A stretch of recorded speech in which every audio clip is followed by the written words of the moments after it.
Fraud होता है देश में, लेकिन जालसाज और उनके आका बैठे होते हैं विदेश में। चौंकिए नहीं, यही सच्चाई है। Indian cyber crime coordination centre की माने तो भारत में होने वाले साइबर फ्रॉड के 45% से ज्यादा मामले दक्षिण पूर्वी एशियाई देशों से संचालित होते हैं। साइबर क्राइम से जुड़े ये गिरोह पूरी तरह से कॉर्पोरेट अंदाज में काम करते हैं। ऐसे में आज हम इसी पर चर्चा करेंगे। विदेशी धरती से होने वाली ठगी के इस पूरे मोडस ऑपरेंडी को समझने की कोशिश करेंगे और ये जो कॉर्पोरेट चोला ओढ़ लिया है इस पूरे क्राइम ने, क्या ये ज्यादा ऑर्गेनाइज हो रहा है, क्या ज्यादा संगठित हो रहा है, ज्यादा सोफिस्टिकेटेड हो रहा है, और अगर हो रहा है तो हमारी इनसे निपटने की तैयारियां क्या हैं? करेंगे एक्सपर्ट से इन्हीं मुद्दों पर खास बातचीत। मेरा नाम है दीपक डोभाल, आप देख रहे हैं आपकी खबर आपका फायदा। आपको साइबर फ्रॉड के खतरों से भी आज करेंगे आगाह। पहले देखिए रिपोर्ट।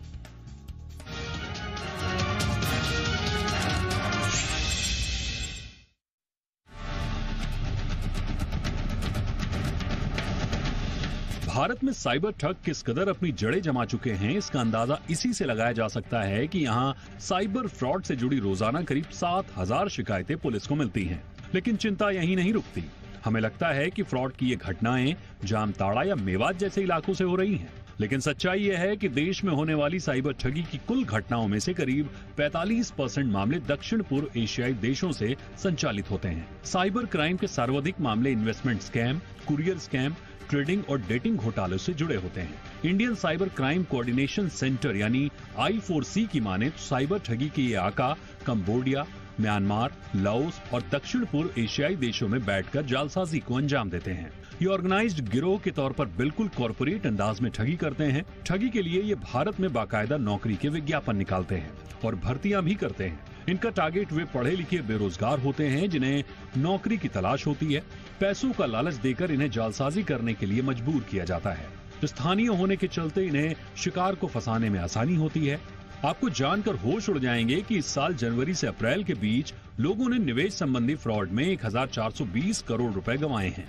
वहीं ट्रेडिंग स्कैम के चलते लोगों को 222 करोड़ रुपए का चूना लगा। फेडेक्स कोरियर जैसे स्कैम में भी लोगों के बटुए से 120 करोड़ रुपए साफ हो गए, जबकि डेटिंग स्कैम से लोग 13 करोड़ रुपए गंवा बैठे। यानी इन सभी स्कैम्स में लोगों के 1700 करोड़ रुपए से अधिक की रकम साइबर जालसाजों के हत्थे चढ़ गई। ये आंकड़ा महज 4 महीने का है जो संज्ञान में आया है। कितने मामले तो सामने ही नहीं आ पाते। सरकार ने साइबर क्राइम पर रोक लगाने के लिए एक समिति का गठन किया है। इसी कड़ी में सरकार पिछले साल जुलाई से अब तक करीब 3.25 लाख संदिग्ध बैंक अकाउंट्स को फ्रीज कर चुकी है। वहीं सरकार 3000 से अधिक URL और 595 मोबाइल फोन ऐप्स को बंद कर चुकी है। इसके साथ करीब 5.25 लाख सिम कार्ड और करीब 81,000 IMEI नंबर्स को भी बंद कर चुकी है। चूंकि ठगों का गिरोह सोशल मीडिया और इंटरनेट पर काफी सक्रिय रहता है, ऐसे में सरकार ने पिछले 2 महीने में 3,500 संदिग्ध सामग्रियों को हटाया है। सरकार की इस पहल से इस साल अब तक करीब 813 करोड़ रुपए की ठगी को रोकने में सफलता हासिल हुई। I4C की माने तो भारत में साइबर फ्रॉड के बढ़ते मामलों और इसे संगठित अपराध के तौर पर तब्दील करने में चीन की बड़ी भूमिका है। फिलहाल तो साइबर क्राइम पर सरकार की सख्ती बढ़ती जा रही है, लेकिन हमें भी इसे लेकर जागरूक होना होगा। संदिग्ध OTP, लिंक, मैसेज और कॉल से सावधान रहना होगा, क्योंकि साइबर ठगों की कमर तोड़ने में जागरूकता ही सबसे बड़ा हथियार है। ब्यूरो रिपोर्ट, जी मीडिया।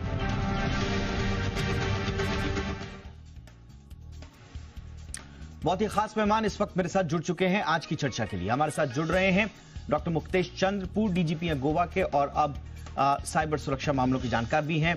बहुत बहुत स्वागत है डॉक्टर चंद्र आपका हमारे शो पर। हमारे साथ हैं अमित दुबे, जाने माने साइबर सिक्योरिटी एक्सपर्ट हैं। अमित जी बहुत बहुत स्वागत है। और हमारे साथ हैं आशुतोष श्रीवास्तव, एडवोकेट हैं सुप्रीम कोर्ट में। आशुतोष आपका भी बहुत बहुत स्वागत है। डॉक्टर चंद्र, मैं चर्चा की शुरुआत आपसे कर रहा हूं और कुछ दिनों पहले कुछ रिपोर्ट्स आई थी कि किस तरह से कंबोडिया में ये पूरा का पूरा साइबर क्राइम का कैंपस के रूप में संचालन हो रहा है। ये ऑर्गेनाइज्ड साइबर क्राइम गैंग्स बिल्कुल कॉर्पोरेट स्टाइल में अपने कंपाउंड्स बनाए हुए हैं। इसमें पॉलिटिकल मिलीभगत भी है। इसमें जो लोकल माफिया है जो कंबोडिया और आसपास के इलाकों का, वो इसमें शामिल है। और इसमें चाइनीज जो सरगना हैं। कुल मिलाकर ये बहुत बड़ा ऑर्गेनाइज्ड ताना बाना है।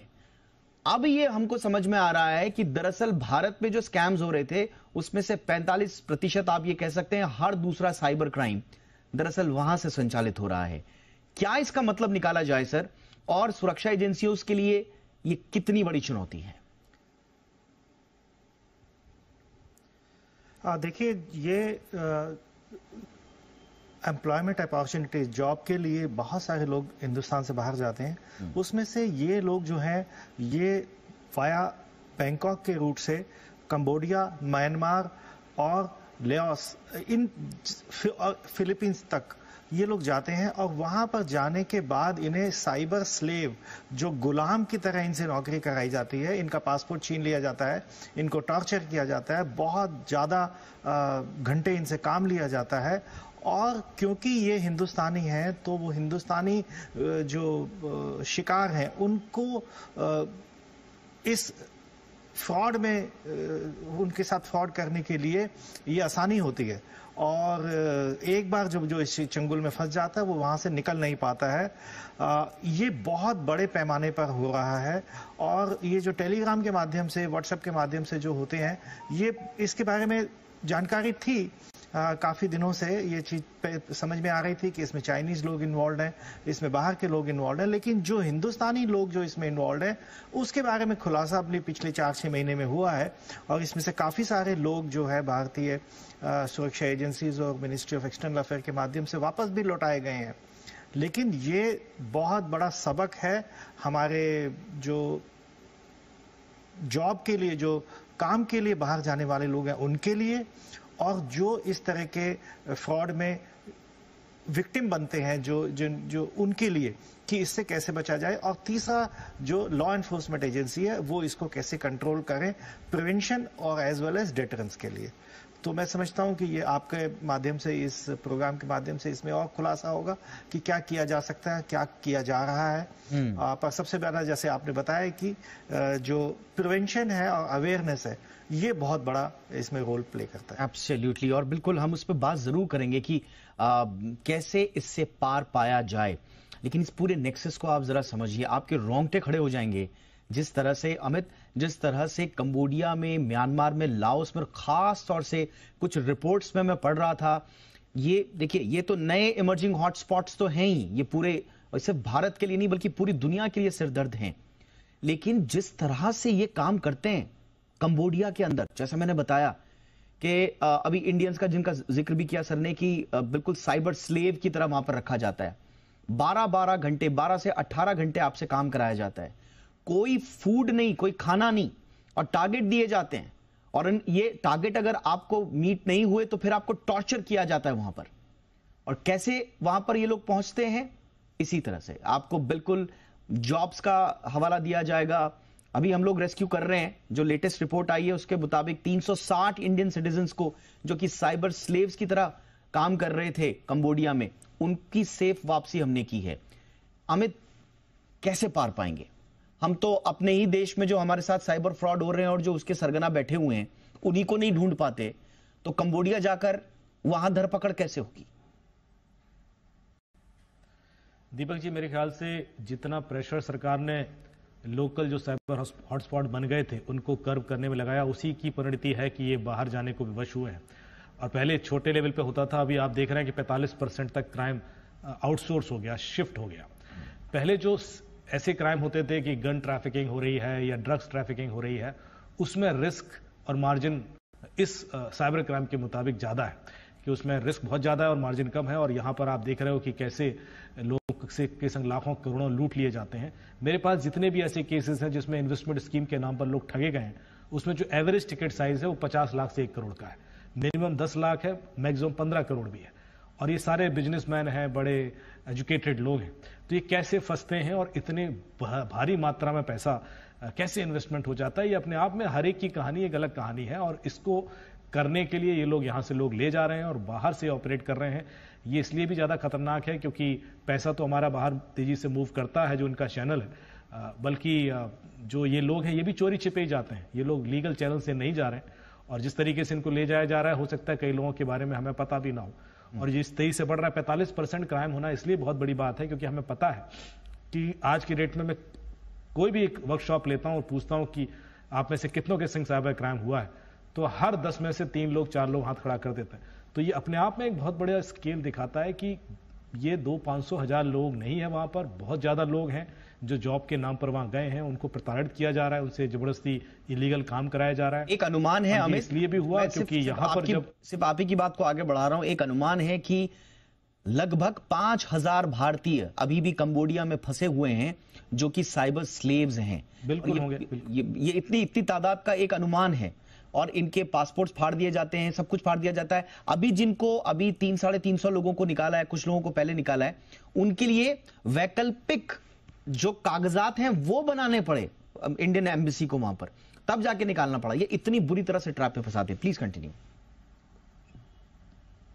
बिल्कुल बिल्कुल, ये बड़ी मेरे ख्याल से चिंताजनक बात है, क्योंकि कई बार तो लोगों की फैमिलीज को पता ही नहीं होता कि ये लोग वहां क्या कर रहे हैं, कोई कम्युनिकेशन नहीं हो पाता है।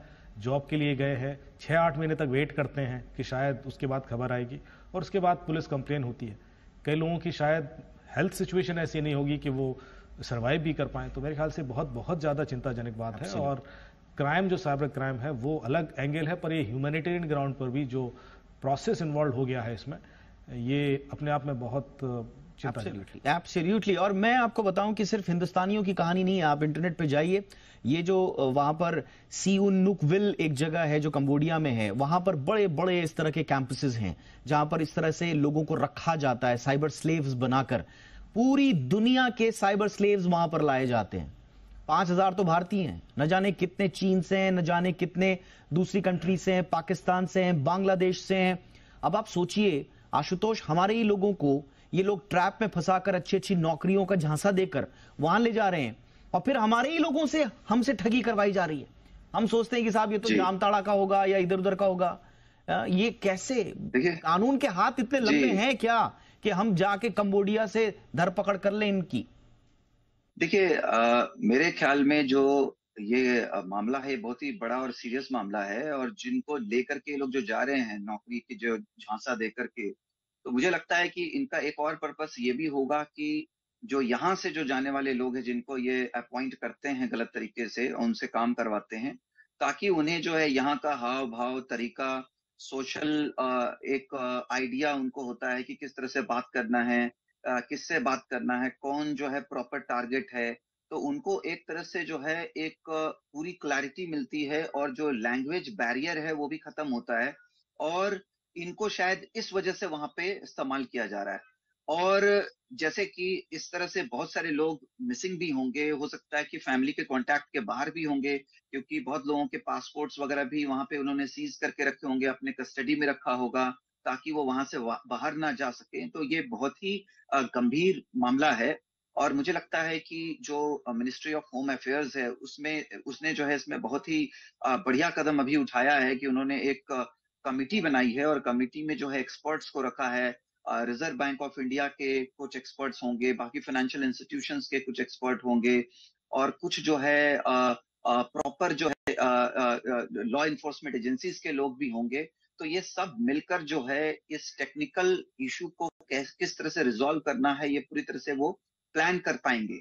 और अब देखिए I4C का भी जो एक रिपोर्ट जो बनाया गया है, जो CEO ने उसको दिया है, जिसमें उन्होंने इस बात को बिल्कुल एडमिट किया है कि ये इतने जो है 45% के ऊपर जो जितने भी साइबर फ्रॉड्स हो रहे हैं वो साउथ ईस्ट एशिया से हो रहे हैं। और इसी वजह से जो है सरकार जो है इस पे बहुत ज्यादा एक्शन में आई है, और मुझे लगता है कि आने वाले वक्त में इस पे जरूर जो है मुझे लगता है कि कंट्रोल पाया जाएगा। क्योंकि देखिए, जब तक आप डिटेंशन नहीं कर पाएंगे या डिटेक्ट नहीं कर पाएंगे कि क्या प्रॉब्लम्स है, तब तक जो है आप आगे कार्रवाई नहीं कर पाएंगे। तो इन्होंने जो ये एक डेटा इन्होंने प्राप्त किया है, जो अपने जो भी सोर्सेज या इन्वेस्टिगेशन से या एनालिसिस से, मुझे लगता है इससे अब सही डायरेक्शन में इन्वेस्टिगेशन हो पाएगा और सही डायरेक्शन में कार्रवाई हो पाएगी। और ये जो अभी कमिटी बनी है, ये एक शुरुआत है, और इस कमिटी को भी इसमें मुझे लगता है कि बहुत काम करने की जरूरत पड़ेगी, ताकि इस तरह बिल्कुल आपने सही कहा, जो हमारे देश में आपने सही कहा आशुतोष, आपने बिल्कुल सही कहा। ये इसलिए इंपॉर्टेंट है क्योंकि देखिए अब आपको फोकस शिफ्ट करना पड़ेगा। आपका फोकस क्या था? जामताड़ा। आपका फोकस क्या था? मेवात। वहां पर आपने रेड पे रेड डाली, बहुत अच्छा काम किया, थोड़ा लेट आए कोई बात नहीं, अच्छा काम किया आपने, वहां पर सैनिटाइजेशन चल रहा है। बट अब आपको फोकस शिफ्ट करना पड़ेगा कि भैया तार कहीं और हैं। अब ये मेवात जामताड़ा से हटिए, अब कुछ और हो रहा है, हर दूसरा फ्रॉड बाहर से हो रहा है। यूएन की एक संस्था है, United Nations office on drug and crime, UNODC, इसकी 2023 की रिपोर्ट बताती है कि cyber slavery in south Asia may be one of the largest coordinated trafficking in person operations in history। अब यूएन तक को पता है 2023 का कि ये मानव इतिहास में शायद अपनी तरह के human trafficking and then slavery का सबसे बड़ा उदाहरण। क्या इसमें अकेला भारत कुछ कर पाएगा या इसमें कोऑर्डिनेटेड एफर्ट की जरूरत होगी? मैं चर्चा करूंगा इस पर एक छोटे से ब्रेक के बाद हमारे खास मेहमानों से। देखते रहिए आपकी खबर आपका फायदा।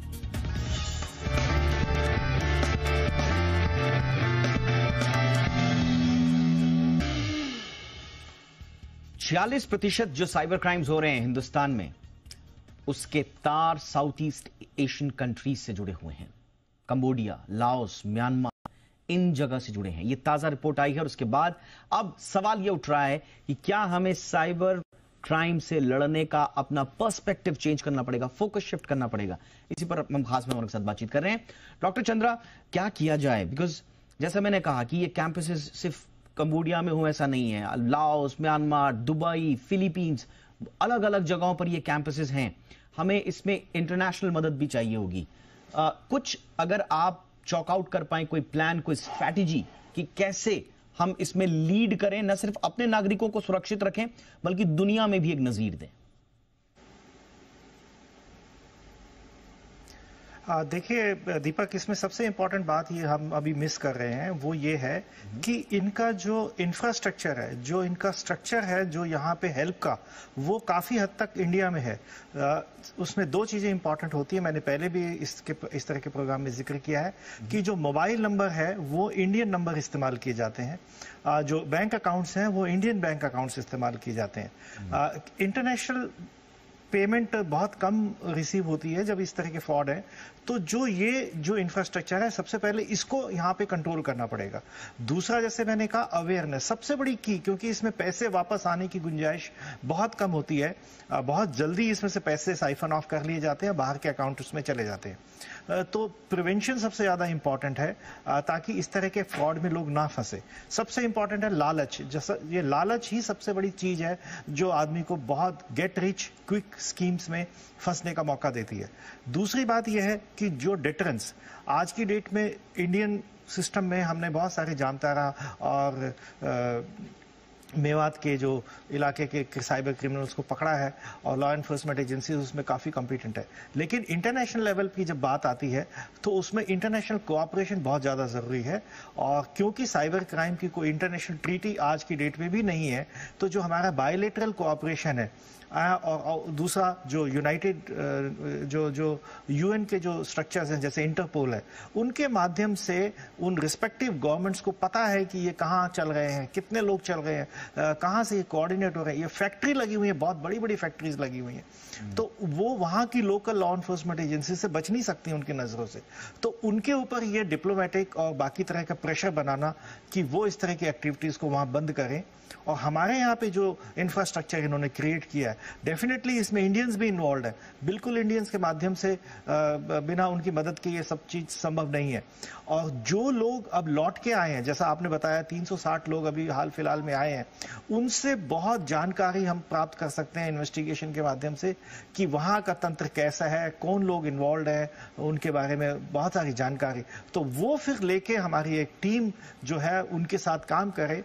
बेटर होगा कि सीबीआई या साइबर क्राइम कोऑर्डिनेशन सेंटर की टीम उनके साथ मिलकर वहाँ की लॉ एनफोर्समेंट एजेंसी के साथ इनको काम करे। और जैसा आपने बताया कि करीब 5000 एस्टिमेटेड लोग अभी भी फंसे हुए हैं, उनको वापस लाने का प्रयास होना चाहिए।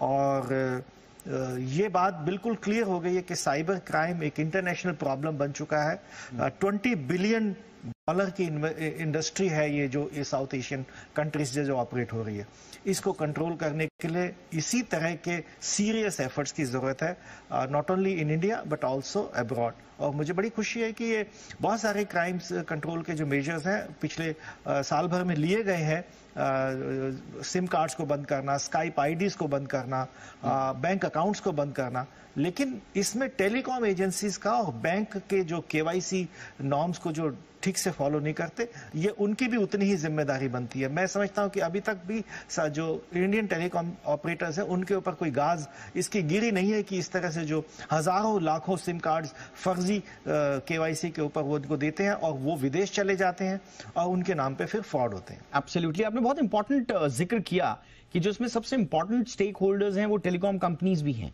उनकी जिम्मेदारी कब तय होगी ये कानूनन अभी कुछ ट्राई और दूसरी एजेंसीज की तरफ से थोड़ा सा डंडा चला है, तो उन लोगों ने वॉलंटरी शायद कुछ बातें अभी रखी हैं, बट मुझे लगता है कि जितना प्रेशर बनाया जाना चाहिए टेलीकॉम कंपनीज पर उतना बना नहीं है। अमित, ये कितना इंपॉर्टेंट, जो सर ने भी कहा कि कुछ तो हमारे देश में भी उनके तार हैं जो बड़े इंपॉर्टेंट तार नहीं है, वो ब्रिज हैं दरअसल, तो वहां पहुंचना और फिर अप्रोच लगाना इंटरनेशनल, ये कैसे सॉल्व होंगी सब चीजें? सपोर्ट के ये काम हो ही नहीं सकता। जिनको वो लूट रहे हैं उनको सपोर्ट सिस्टम यहाँ से मिल रहा है, और जैसा कि सर ने सब कुछ खोल के रख दिया, कई बार हम संकोच करते हैं बोलने में, लेकिन ये बताइए कि आज भी लाखों की संख्या में pre activated SIM card criminal को कैसे मिल जाते हैं, जबकि जो हम ब्लॉक कर रहे हैं वो तो पुरानी चीजें ब्लॉक कर रहे हैं। जो फोन होते हैं, 3 चीजें जरूर चाहिए उसको, एक बैंक अकाउंट चाहिए, एक फोन चाहिए और एक सिम कार्ड चाहिए। चलिए फोन बाहर का है लेकिन सिम कार्ड हमारा ही है, बैंक अकाउंट यहाँ ही का ही है, और उसके बाद एक पूरा का पूरा सिस्टम इसमें लगा हुआ है, जैसे ही बैंक अकाउंट में पैसा आता है वो निकल जाता है। एक चीज जो 1930 शुरू की थी गृह मंत्रालय ने, जिस पर रिक्वेस्ट करके आप फ्रीज करा सकते थे, वो इतनी एफिशिएंट अब नहीं है, क्योंकि क्राइम इतना बढ़ चुका है। मेरे पास जब मैं लोगों को बोलता हूं कि 1930 पर कॉल करके अकाउंट फ्रीज करा दीजिए या कंप्लेन कीजिए, वो 1930 पर बोलते हैं कि आप www.cybercrime.gov.in पर एक कंप्लेन कर दीजिए, बात खत्म हो गई।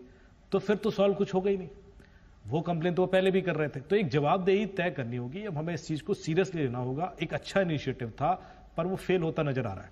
1930 को उतना इफेक्टिवली यूज नहीं कर पा रहे हैं लोग, क्योंकि वो ओवरलोडेड है, क्योंकि उस पर इन्वेस्टमेंट नहीं है।